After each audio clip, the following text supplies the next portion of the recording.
चेहरा, दो ही चेहरा पर वोट भी मिल रहा है, दो ही चेहरा पर हारेंगे भी। ओवैसी के नहीं लड़ने से राजद ने जो राहत की सांस ली थी, हाँ, दूसरे रूप में वो संकट आ बिल्कुल। गया। एनडीए, नेशनल डेमोक्रेटिक अलायंस जो है, उसकी घटक दूत खुश होंगे। घोषणा पत्र की तारीफ की जानी चाहिए कि फोकस्ड है, बिल्कुल फोकस्ड है कि रोजगार हमको देना है। इनका है कि 70 लाख और हम 1 करोड़ करेंगे। कहाँ से करेंगे? क्या ब्लूप्रिंट है इनके पास? कौन सा स्टेट में कितना देंगे? जो लोग पार्टी छोड़ रहे हैं कि जो उचित भागीदारी अल्पसंख्यकों को मिलनी चाहिए थी, राजद में वो नहीं मिली है। महत्वाकांक्षी नेता होते हैं जिनको टिकट नहीं मिलता है, वो पार्टी छोड़ देते हैं। किस लेवल तक एंगर है, विक्षोभ है, ये बहुत बड़ी बात है। नमस्कार, जन मीडिया न्यूज़ में आप सभी का बहुत बहुत स्वागत है। मैं हूं प्रीति प्रभा और हम हाजिर हो चुके हैं बिहार की राजनीति से जुड़े कुछ सवाल जवाब के साथ। और सवालों का जवाब देने के लिए हमारे साथ मौजूद हैं 2 वरिष्ठ पत्रकार, प्रणव कुमार चौधरी और कमलेश जी। आप दोनों का बहुत बहुत स्वागत है इस कार्यक्रम में। नमस्कार। शुरुआत हम राजद के घोषणा पत्र से करना चाहेंगे। राजद ने आज अपना घोषणा पत्र जारी कर दिया है, लेकिन इस घोषणा पत्र को लेकर काफ़ी हंगामा है और यहाँ तक कि कुछ नेता तो इसका मजाक भी बना रहे हैं। तो क्या है घोषणा पत्र में कि इस पर इतना बवाल मचा हुआ है? मैं सबसे पहले प्रणव कुमार चौधरी जी आपसे जानना चाहूँगी। मिक्स्ड घोषणा लगता है कि देश के लेवल का भी है और स्टेट का ही। ये पता नहीं चल पाता है कि इन्होंने कैसे सेग्रीगेट किया, क्योंकि कांग्रेस ऑलरेडी नेशनल लेवल पे कर चुकी है, जो कि बहुत ही चर्चा हुआ उसका और काफ़ी लंबा चौड़ा उसका पी चिदम्बरम उसको ये किए थे। अभी जो कल आज तेजस्वी जी ने कहा है उसमें बेसिकली मिक्स्ड है। जैसे कि उन्होंने कहा गैस सिलेंडर 500 रुपया में। अब ये तो बड़ा मुश्किल है कि गैस सिलेंडर 500 रुपये सेंटर तय करती है, उसके हिसाब से स्टेट राज्य का अलग अलग। वैसे उसने कहा कि बिजली का 200 फ्री यूनिट, कोई उसमें ये नहीं कहा कि स्ट्रेट फ्री रहेगा 200 यूनिट। उन्होंने कहा कि 1 करोड़ नौकरी, 1 करोड़ नौकरी को बाद में उन्होंने जस्टिफाई किया कि 30 लाख ऑलरेडी राहुल जी बोल चुके हैं, तो 30 लाख के बाद बचता है 70 लाख। तो बोले कि 30 लाख जो है ऊपर के लेवल का है, जो राहुल जी ने कहा कि पद रिक्त हैं, और ये कहा कि 70 लाख जो है हम उसको निकालेंगे, क्रिएट करेंगे, सब में अलग अलग। कैसे नीतीश जी बोलते थे कि नहीं होगा, हमने 17 महीना में करके दिखलाया। 4.5 लाख 5 लाख लगभग टीचर्स का जो उन्होंने कहा। तीसरी बात उन्होंने कहा कि 1 लाख महिला को हम देंगे, 1 लाख रुपया देंगे सालाना महिला को, उनकी स्थिति को सुधारने के। ये सारी चीज़ें तब वो कर सकते हैं जब वो सरकार में रहें। तो गठबंधन की सरकार, तो गठबंधन की सरकार में इनका क्या पोजीशन रहेगा नहीं, हम नहीं जानते कितने। वो बोले मेरे पास इतना MLA MP के है, वो लोग जीतेंगे तो वहाँ पर हम लोग भागीदारी रखेंगे, और ख़ास करके हम लोग इस पोजीशन में हैं कि हम कह सकें कि हमको ये सब है डिमांड। लेकिन ये ज़्यादा इफेक्टिव हो जब ये बिहार के चुनाव में 25 में लड़ेंगे, या उसमें अगर लीडरशिप के क्वालिटी में आते हैं, तब ये बात वो कह सकते हैं। डिमांड भी सेंटर से कर सकते हैं, क्योंकि सरकार दोनों जगह अगर अपनी उनकी रही तब, और नहीं तो अगर देश के राज्य के लेवल पे रहेंगे तो कर सकते हैं। इसी को लेकर के डिफरेंट जितने भी इनके अपोजिशन के थे सब मजाक बनाया है, और बहुत तरह का मीम्स हुआ है, और ये बहुत वायरल हो गया है कि ये झूठ का पुलिंदा है, कहाँ से लाएंगे, क्या करेंगे, पैसा है नहीं है। और उन्होंने और बहुत सारी बातें कही, उसका नाम ही दिया परिवर्तन सूत्र, कुछ ऐसे ही उन्होंने कहा कि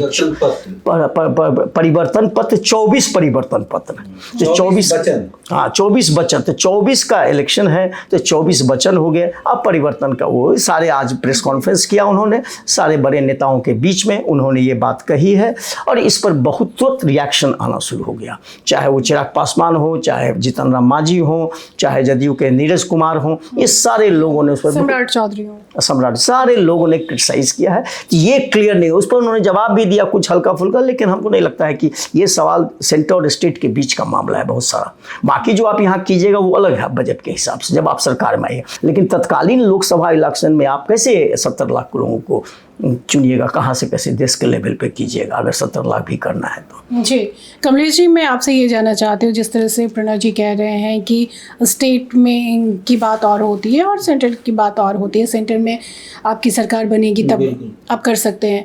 तो जब महागठबंधन चुनाव लड़ रहा है तो क्या महागठबंधन की तरफ से एक ही घोषणा पत्र होना चाहिए था?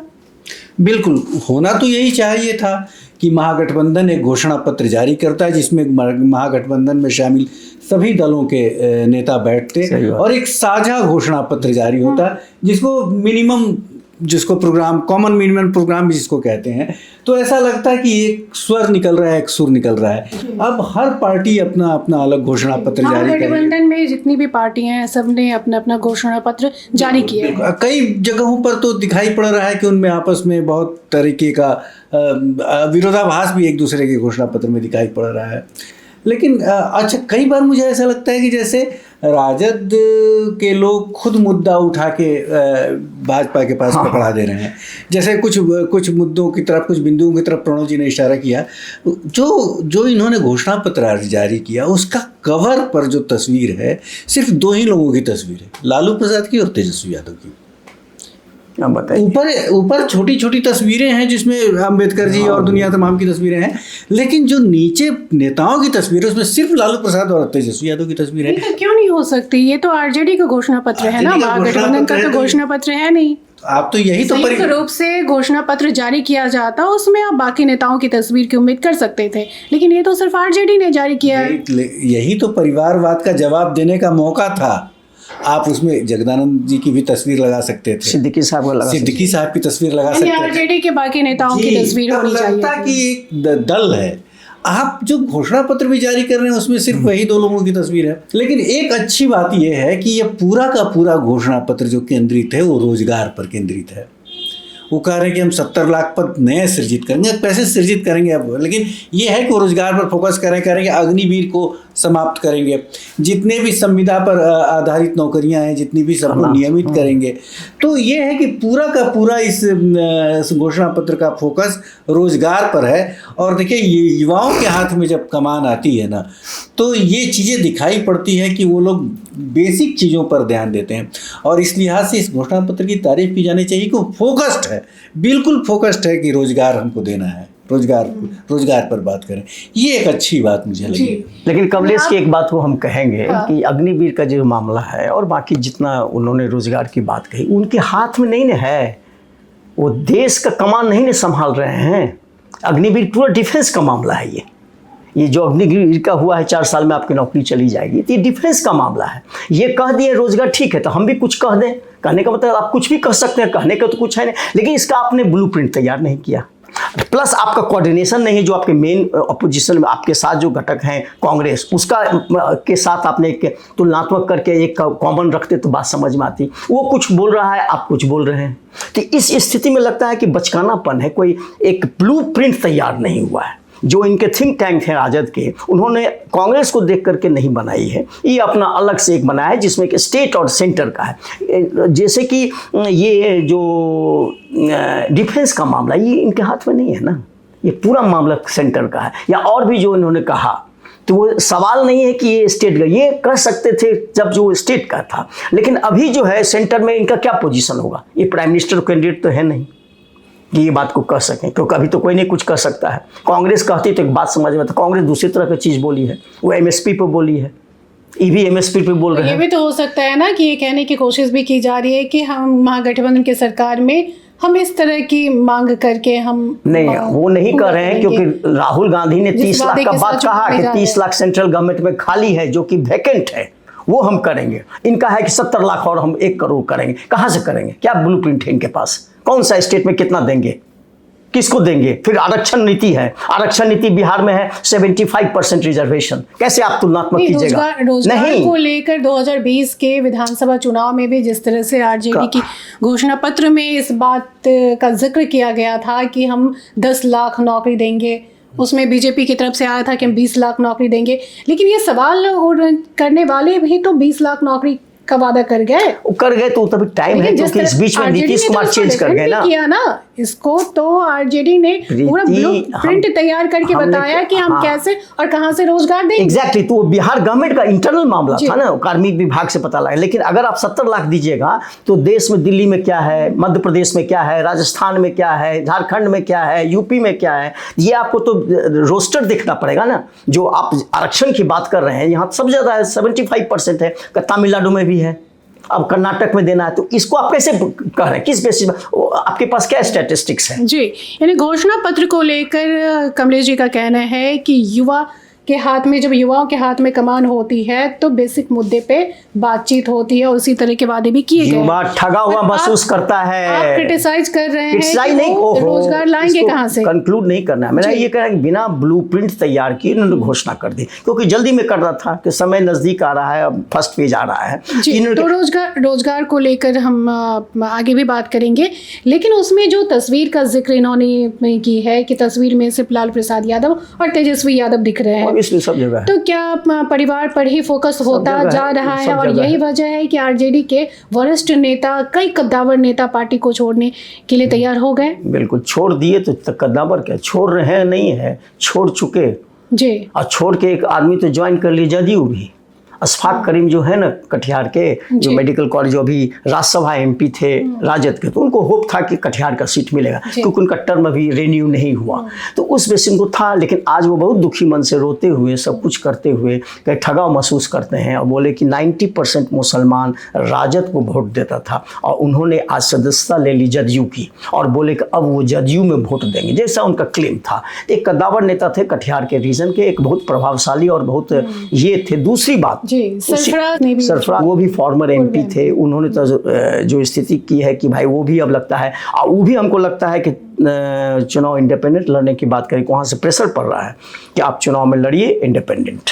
जी, मैं आपसे जानना चाहती हूँ कि हिना साहब के बाद मुस्लिम नेताओं की संख्या ज़्यादा है आरजेडी का कमान छोड़ने में। कई नेताओं ने छोड़ा है, जिसमें मुस्लिम नेताओं की, उसमें भी कद्दावर नेताओं की संख्या ज़्यादा है, क्या वजह है? हाँ बिल्कुल, जैसे हिना साहब तो खुद कह चुकी हैं कि अगर राजद टिकट भी देगा तो उसके टिकट पर नहीं लड़ेंगे। और दूसरे दो नेताओं की चर्चा इन्होंने की, अशफाक करीम और सरफराज की। तो देखिए, जो अभी जातीय जनगणना या जातीय सर्वे जो उन्होंने कराया था, उसमें जो जातिगत जो आंकड़े उभर कर आए थे, उसमें 17% मुसलमान थे और 15% यादव थे। लेकिन जब टिकट देने की बारी आई तो इन्होंने सिर्फ 2 मुसलमानों को टिकट दिया है। तो एक तो इससे मैसेज गया है कि जो उनको उचित भागीदारी मिलनी चाहिए वो नहीं मिली है। मतलब उन लोगों का दावा है, जो लोग पार्टी छोड़ रहे हैं, कि जो उचित भागीदारी अल्पसंख्यकों को मिलनी चाहिए थी राजद में, वो नहीं मिली है। और दूसरी तरफ यादव जो 15% है, उनको 7 सीट मिली है, 7 सीट मिली है। उसमें 2 उनकी, उसमें जो 2 लालू प्रसाद की बेटी, वर्चुअली 5 ही हुआ, तो 5 ही जनरल को दिया जाए, देखा जाए तो इस तरह से ये एक बात है। और दूसरी बात ये है कि मुझे ये लगता है कि जब लालू प्रसाद के हाथ में पूरी तरह कमान थी, तो जो धमक थी अल्पसंख्यकों को साथ लाने की, जो प्रयास था, वो अब उस तरह से नहीं दिखाई पड़ रहा है। मतलब लालू प्रसाद जिस तरह से हाथों हाथ लेते थे अल्पसंख्यकों के मुद्दे, अल्पसंख्यकों के मसले, वो बात अब दिखाई नहीं पड़ रही। लेकिन आप ही लोग तो कहते हैं सर कि किंग मेकर की भूमिका में लालू प्रसाद यादव हैं। किंग मेकर आज भी हैं, लेकिन देखिए, एक तो एग्जीक्यूशन जिसके हाथ में होता है और एक पॉलिसी जो बनाता है, तो एग्जीक्यूशन अभी तेजस्वी प्रसाद यादव के हाथ में, तेजस्वी यादव के हाथ में। तो वो अपने तरीके से पार्टी को चला रहे हैं, अपने तरीके से फैसले ले रहे हैं, और हो सकता है कि इसी का नतीजा हो कि कुछ लोग छोड़ के जा रहे हैं। अभी तो आना जाना लगा रहेगा, आया राम गया राम। अभी तो देखिए, एक बड़े महत्वपूर्ण नेता, वो भी भूषण पटेल ने भी पार्टी छोड़ने की घोषणा कर दी है, मंत्री वो भी। हाँ, उन्होंने अभी चंद पटेल के वो है, वो और बहुत कदम राजद में भी और जदयू में भी, दोनों में। और उनको नहीं पूछा, वो कहे कि यहाँ कोई सम्मान की बात नहीं है, हम छोड़ दिया। पत्र लिखा है जगदानंद सिंह को, उसमें कहा कि अब राजद में कार्यकर्ताओं की कोई पूछ नहीं है, यहाँ रहने का क्या मतलब है। कोई ये टिकट के समय होता है इस तरह का, लेकिन हो सकता है कि इसका बैकफायर करे, वो हम लोग रिजल्ट नहीं जान रहे क्या होगा, लेकिन ये होता है। लेकिन इतने कद्दावर नेता, 4-4 नेता, 5-5 नेता, अभी तो शुरू हुआ है, अभी तो दूसरा फेज में नहीं आया है। जिसका इसका कटेगा वो जाएगा ही। कोई नहीं कह सकता था कि सरफराज रिएक्ट करेगा उस ढंग से, सरफराज, अशफाक करीम। लेकिन ये भी होता है सर, चुनाव के समय में जो महत्वाकांक्षी नेता होते हैं, जिनको टिकट नहीं मिलता है, वो पार्टी छोड़ देते हैं, या तो निर्दलीय चुनाव लड़ते हैं या फिर उस पार्टी में शामिल हो जाते हैं जहाँ से उनको टिकट मिलता है। लेकिन इसका बहुत ज़्यादा असर पार्टी के ऊपर, जिस पार्टी को वो छोड़ते हैं उस पार्टी के ऊपर नहीं पड़ता है। लेकिन आरजेडी के जो कद्दावर नेता जिन्होंने पार्टी को छोड़ा है, वो मुस्लिम नेता हैं और मुस्लिम के खिलाफ वो बातें कर रहे हैं, आरजेडी के खिलाफ बातें कर रहे हैं कि मुसलमान अब उनके फेवर में नहीं है। तो इसका कितना असर आरजेडी के ऊपर पड़ेगा? असर तो पड़ेगा, इसमें कोई शक नहीं, असर बिल्कुल पड़ेगा। अब इसे मान लीजिए कि हिना शहाब ही अगर वहाँ इंडिपेंडेंट लड़ती हैं और राजद के टिकट पर नहीं लड़ती हैं तो असर तो पड़ेगा, और न सिर्फ सीवान में पड़ेगा बल्कि आसपास के जो लोकसभा क्षेत्र हैं, गोपालगंज, महाराजगंज, इन सभी क्षेत्रों में पड़ेगा। तो बल्कि सारण तक में उनकी ये तो है कि हिना साहब जीते ना जीते, लेकिन वो खेल तो जरूर बिगाड़ सकती खेल बिगाड़ सकती हो। तो इस तरह फिर जिस तरह से सीमांचल में सरफराज या फिर अशफाक करीम कटिहार में है, तो इस तरह से मुझे लगता है कि असर तो बिल्कुल पड़ेगा। ये लोग ऐसे लोग हैं जो रसूख वाले लोग हैं और जिनकी बात का असर होता है अल्पसंख्यकों के बीच। जी, आप मुझे ये बताइए कि ये आरजेडी के ये मुस्लिम कद्दावर नेता किधर जाएंगे? निर्दलीय चुनाव लड़ेंगे? हो सकता है अब जिसका चांस या होगा, फिर अब वही तो बीजेपी के साथ जा सकते वही मैं हैं? कर रहा हूँ कि अशफाक करीम अभी तो ज्वाइन कर लिया, सामने ज्वाइन की है, तो अब वो तो किसी उस पर ज्वाइन किए होंगे। हो सकता है कि वो आरजेडी के खिलाफ कहीं से लग जाए। अब क्या होगा फिर तो त्रिकोणा तो हो जाएगा। सवाल है डायरेक्ट फाइट तो रहा नहीं अब कहीं भी, बहुत जगह डायरेक्ट फाइट नहीं है। अब धीरे धीरे वो हो रहा है, मल्टीपल कंटेस्ट हो रहा है। तो ये तो लॉस किसको होगा? लॉस लालू जी को होगा। मल्टीपल कंटेस्ट सबसे ज्यादा कैंडिडेट उन्हीं का है, 23 कैंडिडेट है उनका, 23 कैंडिडेट है, जबकि अभी सीमांत बाकी है, तो 22 ही है उनका, अभी 23 होना है, 30 हो गया वीआईपी का। तो सवाल इस तरह का है कि लॉस उन्हीं को है मेजर। और लॉस क्या है? मतलब जो भी इस तरह का है, जो लगता था एक अच्छा है, जो कहा किंग मेकर है, किंग मेकर तो आप टिकट डिस्ट्रीब्यूशन में है, लेकिन क्या रिजल्ट लाते हैं उस पर सब किंग मेकर का जलवा देखा जाएगा ना। क्योंकि ये लोग के बारे में ये है कि ये लोग काडर को भूल गए, कार्यकर्ता को नहीं चाहते। और कार्यकर्ता कोई ग्रासरूट लेवल का नहीं है, ये लोग सबका दावा नेता है अपने आप में। अशफाक करीम को क्यों टिकट दिया? जब आप राज्यसभा में उनको दिया तो बहुत हंगामा था उस समय कि बहुत धनाढ्य आदमी है ये बहुत पैसे वाले हैं कटिहार के। तो कटिहार में टिकट नहीं दिया, वो चला गया कांग्रेस को, तारिक अनवर वहाँ से हो गए। अब इनको होप था कि हमको रिन्यू करेंगे राज्यसभा में, जो किए नहीं अब तक। तो ये सब चीज हो रहा है। सरफराज के भाई को दे दिया, सरफराज को नहीं दिए। सरफराज हिना साहब की भी यही उम्मीद थी कि उनको राज्यसभा भेजा देगा, जाएगा। उनको मनाने की कोशिश की गई, नहीं मानी। वो बोली कि हम लड़ेंगे, इंडिपेंडेंट लड़ेंगे, हम नहीं जाएंगे राजद में। तो ये चीज समझना, इसका मतलब कि किस लेवल तक एंगर है, विक्षोभ है, ये बहुत बड़ी बात है। आप हिना साहब आज ना हम कुछ नेताओं के विक्षोभ है, नहीं, कुछ कैसे नेता ये है? कहा जाता है कि 22 समीकरण हमेशा आरजेडी के लिए कहा जाता है, इतिहास में कहा जा रहा है, धीरे धीरे पतन भी हो रहा है। हिना साहब कोई नई बात नहीं ना है। हिना साहब को लालू जी हमको लगता है शहाबुद्दीन के समय से, उस समय जिसमें शादी नहीं हुई उसके पहले से भी जानते होंगे। तो वो नेता छोड़ तो मैसेज जा रहा है ना। अब अशफाक करीम अगर कटिहार में चाहे तो उनको डैमेज कर ही सकता है, उसी तरह सरफराज भी डैमेज कर सकता है। सरफराज की भीड़ थी बहुत ज़बरदस्त उसके रैली में, और वो चीज़ है कि वो लालू जी का ये था। अब वो लालू जी के खिलाफ बोल रहा है कंप्लीट। वो बोल रहा है कि टिकट बेचने वाले को हमारे पास पैसा नहीं, वो टिकट बेचा गया है, कहा कि 2 टिकट छोड़ के बाकी सब बेचा गया है। अब इस लेवल पे अगर डायरेक्ट हमारे बीच का कोई आदमी, जो मान लो कि कोई बहुत कदावर नेता है, वही हम पर चार्ज लगा, इसका मतलब क्या स्थिति है उसकी? ऐसा नहीं लगता है, क्योंकि जिंदगी भर हम एक पार्टी में रहे और सडनली हमको आज वो छोड़ना पड़े तो कैसा लगेगा और कहाँ जाएंगे? लेकिन कुछ नेताओं को तो ये भी समझना होगा ना कि बार बार उनको टिकट दिया जा रहा है, बार बार उनको जगह दी जा रही है। कुछ नए चेहरे भी आए सामने, कुछ नए नेताओं को भी सामने लाया जाए। तुमको क्या लगता है वो सब नए चेहरे हैं क्या? राजद के नए चेहरे कौन है? मैं आपसे जानना चाहता हूँ प्रीति जी, बताइए कि नए चेहरे कौन जो फ्रेश आए हैं? फ्रेश आए, उनकी बेटी आई है, मान सकते हैं हम, उनकी बेटी आई है, फ्रेश एकदम है। लेकिन अब बताइए उसके अलावा कौन सी फ्रेश महिला आपको लगती है या पुरुष जो कि राजद में आए हैं? सब वेटरन है अपने फील्ड में। ये कंफ्यूजन मत रखना। जिसके वोटिंग के विनिंग कैपेसिटी है उसी को लालू जी टिकट दिए हैं, ऐसा नहीं कि किसी को उठा के दे दिए हैं। एक्सेप्ट फॉर ही मैं पार्टी के भीतर की बात, पार्टी कहाँ, पार्टी तो फिर वही वाला बात, लगातार जीत रहे हैं, एक ही नेता को लगातार टिकट दिया। पार्टी का चेहरा 2 ही आदमी है, लालू यादव और तेजस्वी यादव, दैट्स इट। चाहिए कोई बाकी नहीं चेहरा 2 ही चेहरा पर वोट भी मिल रहा है, 2 ही चेहरा पर हारेंगे भी, ये भी होता है। 2 ही चेहरा है इनका, तीसरा चेहरा नहीं है। 2 तो कैंडिडेट ही है, उसका चेहरा क्यों देंगे? जो नहीं कैंडिडेट है उनका एक लालू जी का, एक तेजस्वी का, यही चेहरा पर वोट मिलता है और यही चेहरा पे हारेंगे। यही है खेल यही है पूरा। अब तो नवादा में भी देख रही थी, सिर्फ 2 ही नेताओं का लोग नाम ले रहे थे, नरेंद्र मोदी और लालू प्रसाद। इवन कैंडिडेट का भी लोग नाम नहीं ले रहे थे। लालू प्रसाद और नरेंद्र मोदी बस दो ही लोगों का नाम ले रहे हैं। इतना दिन से नीतीश कुमार उनका नाम नहीं ले रहा कोई, कहाँ है नाम ले रहा? 18-19 अब तो 20 साल होने जा रहा है, 25 में हो जाएंगे वो, 1 साल 1.5 साल छोड़ दोगी तो लेकिन कहने का मतलब ये है कि लोग उसी को जानते, उन्हीं को क्रेडिट मिलेगा। क्रेडिट इस बार तो सिंगल हैंडेडली हमको लगता है कि कैंडिडेट का वही चुनाव किए हैं, तो इस बार के चुनाव का रिजल्ट जो होगा उन पर पूरा जाएगा दारोमदार। जी, इसलिए कोई नया को नहीं दिए हैं, ये कंफ्यूजन मत रखिएगा। हाँ, ये जो सवाल खड़े हो रहे हैं कि आरजेडी में पैसा लेकर टिकट दिया गया है, ये क्या कोई नया सवाल है? हाँ, ये नया सवाल है। अमूमन राजद में ऐसा आरोप नहीं लगता था, और इस बार जिन लोगों को टिकट नहीं मिला, अगर वे लोग ऐसा आरोप लगा रहे हैं तो ये बहुत गंभीर है। मुझे लगता है पार्टी नेतृत्व को इस पर सोचना चाहिए और अपनी तरफ से अपना पक्ष रखना चाहिए कि दरअसल ये पार्टी ने किन परिस्थितियों में फैसला लिया है, क्योंकि इस तरह का आरोप अगर पार्टी के अंदर से लगे और नारे लगे तो गंभीर बात है। अमूमन राजद में इस तरह के आरोप नहीं लगते थे पहले। जी, अब तक ऐसा नहीं होता था, जनरली आरोप नहीं लगते थे, लेन देन आंतरिक क्या होता था वो जानकारी, लेकिन अब उन्हीं के आदमी, कोई बाहरी आदमी नहीं बोल रहा है।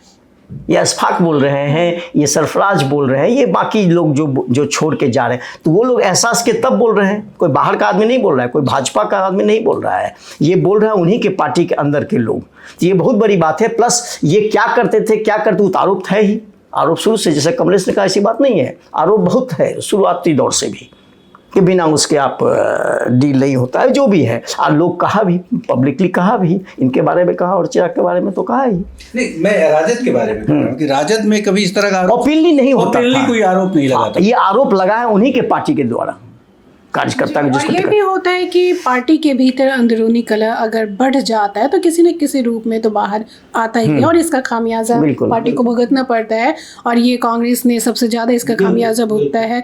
तो बाकी पार्टियों को भी इससे सीख लेनी चाहिए और आपसी कलह को आपस में ही निपटा लेना चाहिए। और क्या खबर है?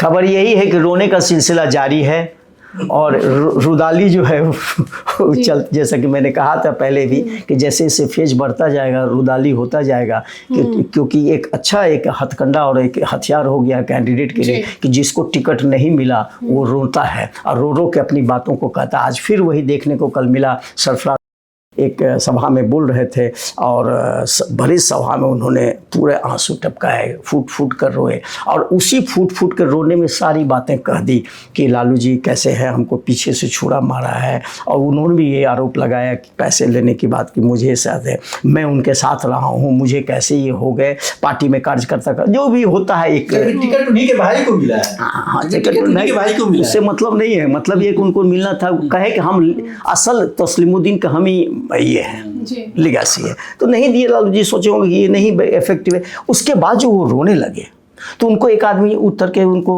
आंख पोंछ रहा था, ये भी है वायरल, ये भी वायरल है। तो ये रोने का सिलसिला जारी है। हाँ, रोने का सिलसिला जारी है, आगे भी देखो जारी रहता है। तो ये हम लोग सदा देख रहे हैं, पप्पू यादव के साथ देख रहे हैं और उनके साथ देख रहे हैं, किनके साथ, अश्विनी चौबे तो खैर दोनों तो लैंडमार्क हो गए।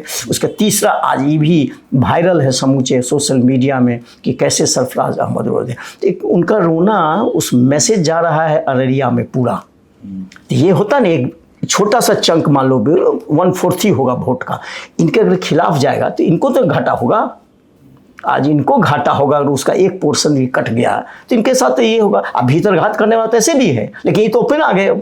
मान लो कटिहार में डैमेज किया अशफाक, तो बहुत बड़ा डैमेज हो जाएगा ना, एक छोटा पोर्शन ही किएंगे। और उतारी कन्वर्ट लड़ रहे हैं वहाँ से, कांग्रेस के पुराने वृद्ध नेता हैं, आज से नहीं लड़ रहे हैं, बहुत दिनों से लड़ रहे हैं। तो ये चीज़ जब होगा तो आप ही को नुकसान होगा उसमें महागठबंधन के अलावा किसी को नुकसान नहीं है। भाजपा तो खुश होगी, जो एनडीए है, नेशनल डेमोक्रेटिक अलायंस जो है, उसकी घटक तो खुश होंगे। ये बहुत सा है। और प्लस रोने का एक साइकोलॉजिकल जो कि हम लोग इसको डिस्कस किए हैं और आगे भी बढ़ा रहे हैं, तो रुदाली चलता रहेगा। मतलब मुझे तो लगता है कि ओवैसी के नहीं लड़ने से राजद ने जो राहत की सांस ली थी, हाँ, वो पलट बार हो गया, मतलब दूसरे रूप में वो संकट आ गया। क्योंकि ये लोग जो हैं, चाहे अशफाक करीम हो, चाहे हिना शाहब हो, चाहे सरफराज हो, ये सारे लोग नहीं भी चुनाव लड़ेंगे। हिना शाहब तो लड़ ही रही हैं, बाकी अशफाक करीम और सरफराज अहमद अगर चुनाव नहीं भी लड़ते हैं तो भी नुकसान तो करेंगे, निश्चित करेंगे, बिल्कुल। इसीलिए इनको ओवैसी के साथ कुछ मिलजुल कर कुछ सेटिंग करना चाहिए था, जो कि तैयार नहीं हुए। क्योंकि 15 सीट कर रहा था, सडनली 14 सीट को विड्रॉ कर लिए तो बहुत बड़ी बात है ना। लेकिन अब उनका खामियाजा तो अच्छा, प्लस एक आखिरी सवाल में ये जानना नहीं, प्लस एक बार ओबीसी के जो सपोर्टर वो कहाँ वोट देंगे, उसके भी तो हर जगह पॉकेट है अलग अलग। ये जो लोग नाराज हैं उनके साथ मिल जाएगा, वो हो सकता है, क्योंकि अभी तो दरवाजे तो कई खुले हैं, जैसे बसपा का दरवाजा सारा खुला है। फाटक खुला हुआ है। तो अभी तो कहीं से भी वो लोग अपना कैसे पवन सिंह को ऑफर कर दिया है वो बसपा ने पवन सिंह को ऑफर कर दिया है काराकाट से। ऑफर हो जाए। अब काराकाट से किसको डैमेज करेगा, वो डैमेज करेगा एनडीए को। एनडीए वहाँ प्रमुख है उपेंद्र कुशवाहा का, तो उसको तो करेगा, क्योंकि उनका एक क्रेज है, अपना जाति का तो वोट है ही। जी, एक आखिरी सवाल आप दोनों से है कि ओवैसी किसी गठबंधन का हिस्सा क्यों नहीं बनते हैं? ओवैसी किसी गठबंधन का हिस्सा इसलिए नहीं बनते हैं कि ओवैसी पर हमेशा आरोप दोनों तरफ से लगते हैं।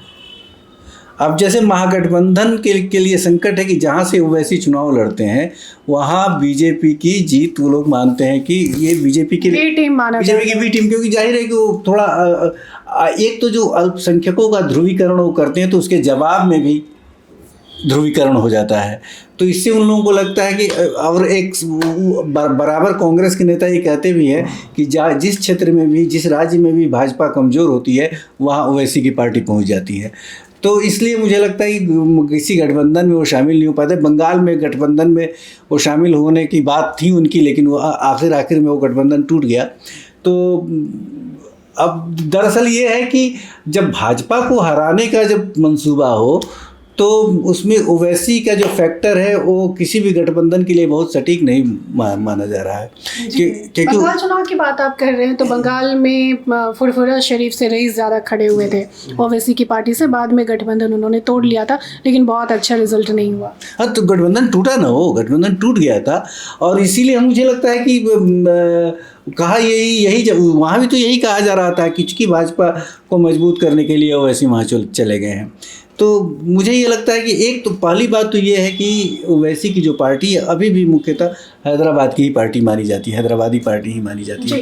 आप बताइए, लेकिन है कद्दावर नेता, वो इसमें कोई दो मत नहीं है, मोस्ट लर्नेड पर्सन नंबर 1 कद्दावर नेता है। और पार्टी AIMIM को महागठबंधन शामिल नहीं किया जा सकता है, नहीं हिस्सा नहीं बना सकता है, या फिर ओवैसी नहीं हिस्सा बनना चाहते हैं? नहीं, ओवैसी तो बनना चाहते हैं, स्ट्रेटेजिक पॉइंट से बनना चाहिए। क्यों नहीं बनना चाहेंगे? क्योंकि वो आ रहे हैं हैदराबाद से यहाँ बिहार के सीमांचल में लड़ने के लिए, और सीमांचल से बढ़ते बढ़ते अब आगे जहाँ major chunk of Muslim population concentration है बिहार के डिफरेंट राज्य में, वहाँ वो चाहते हैं कि मेरा अपना प्रेजेंस हो। और नेचुरली जब वोट का परसेंटेज बढ़ेगा तो उनका भी कद्दावर वाला स्टेचर बढ़ेगा, क्योंकि है वो हैदराबाद से जीत रहे हैं, ऐसा नहीं कि हार रहे हैं, लगातार जीत रहे हैं। One of the best lawyers in the country. अगर उनका देखोगे तुम शिक्षा और बाकी चीज, ये है बी टीम इसलिए कहता है कि जब भी वो कहीं लड़ेंगे, तो बी टीम की छवि से तो बाहर नहीं आए। हो सकता है बिहार में, बाकी का हम नहीं जान रहे हैं। दूसरी बात यह है कि वो आदमी कहीं भी जाएगा लड़ेगा तो डैमेज करेगा लालू जी को उनका वोट डैमेज होगा ना, क्योंकि उन्हीं का वोट काटेगा वो। राजद के गठबंधन का वोट ही वो काटेगा, इसलिए लोग को डर है कि अगर हम उसके साथ ये किए तो हमारा ही वोट काटेगा। और इसलिए याद होगा उनके मिले चले गए तेजस्वी के साथ, उन्होंने वो कर लिया, तब एक ही बचा जिसको अभी टिकट उनको दिया, तो क्यों खड़ा किए? तब जब ऐसा था तो उसके साथ क्यों नहीं? हाँ, तो मेरा ये कहना है कि वो आदमी अपना एक पॉलिटिकल प्रेजेंस बनाना चाहता है हिंदी हार्टलैंड में। पहली बात, साउथ के हैं, साउथ से तेलंगाना से सीधा आते हैं बिहार, यूपी जाते हैं, तो इस तरह में एक पॉलिटिकल प्रेजेंस जो कि बन चुका है। अकेला आदमी है वो, उसके साथ कोई दाएं बाएं नहीं है, बाकी सब उसके सपोर्टर हैं। वो अकेला आदमी समूचे हिंदुस्तान में बोलता है, पार्लियामेंट में बहुत ज़बरदस्त बोलते हैं, बहुत ज़बरदस्त बोलते हैं, और उनकी जो ऑरेटरी पावर है, स्किल है, जो बोलते हैं अपने हिसाब से वो ठीक बोलते हैं। वो ये भी बोलते हैं कि हमको बी टीम मानता है। अच्छा, बी टीम नहीं अगर मानता नहीं तो क्यों नहीं गठबंधन में रखा उसको? दो पर्सनैलिटी इंडिया का ऐसा है जिसको कि गठबंधन में नहीं रखा। इनिशियली मीटिंग जब हुआ, पहला मायावती, उसको नहीं बुलाया गया, इनको भी नहीं बुलाया गया, तो इनको और नहीं मिलाया तो सोचे कि हम लोग अलग से बनावे, जो कि पप्पू यादव ने भी ट्राई किया। मायावती को तो कोशिश तो की थी उनको शामिल करने की, नहीं हुआ, आई ही नहीं, कभी हम नहीं रहेंगे। तो वो जब नहीं रही, और ये तो इन लोग का एक थर्ड ग्रुप बनने वाला जो कि नहीं बन सका किसी भी कारण से। इसीलिए अगर ये तुम्हारी बात को मैं मान लूं तो गठबंधन का हिस्सा होना चाहिए, क्योंकि तो बहुत सबसे बड़ा था कि हैदराबाद का एक MP का वहाँ पर सपोर्ट है, तो वहाँ के चुनाव के ये हो, लेकिन वो नहीं हुआ। वो नहीं हुआ, इसका मतलब है कि सीधा इन लोग से डरा हुआ है कि जाएगा तो अंत में at the end of the day Bhajpa से इसका लिंक हो जाएगा। और बार बार इस चीज़ को डिनाउंस करता है कि नहीं, अगर ये कहते हैं इसलिए मुझे नहीं रखा गया, वो भी बोले हमको क्यों नहीं रखा गया। तो बहुत ये आउटस्पोकन आदमी है, चीज़ों को समझदारी है, प्लस अपने सब्जेक्ट ज्ञाता है और इससे डरती है। लेकिन ये मानना पड़ेगा उस आदमी का, वो आदमी तेलंगाना के एक जगह से, इतना जगह से आकर के बिहार में अपना प्रेजेंस बना रहा है और उसका वोट का परसेंटेज भी बहुत अच्छा था पिछली बार किशनगंज में। इसलिए त्रिकोणात्मक संघर्ष है किशनगंज में, जदयू को 30% वोट आया था उस पिछले में, सेकेंड था, थर्ड थे ये, फर्स्ट था जावेद, डॉक्टर जावेद। तो कहने का मतलब ये है कि वहाँ से आके बिहार के पूर्वांचल में, यूपी के पूर्वांचल में आके अपना बनाना, कोना बनाना बहुत बड़ी बात हो सकती है ना। जी, तो आज की बातचीत को हम यही समाप्त करते हैं। कल हम फिर मिलेंगे नए विषय के साथ, तब तक के लिए हमें दीजिए इजाज़त। नमस्कार।